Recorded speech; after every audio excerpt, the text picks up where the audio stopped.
10টা টাকা নিলাম। কানে কথা যায় না নাকি? শুনেছি। কেন নিলাম? শুধুবে না? শুধিয়েছি কখনো? আমি যদি 10টা টাকা উড়িয়ে দিই?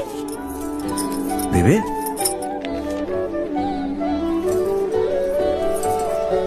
আমি তবে যাই।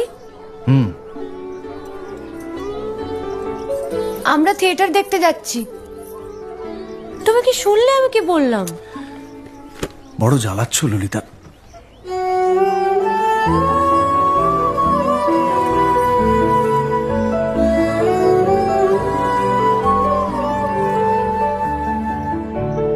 কি হয়েছে? আমরা সবাই থিয়েটার দেখতে যাচ্ছি। আমরা বলতে? আমি, কালী, চারু। চারুকে চেনো? ওই যে পাড়ার মোড়ের বাড়ির আমার বন্ধুর ব্রাহ্মবাড়ি। হ্যাঁ, ওই চারু, চারুর মা আর ওর মামা।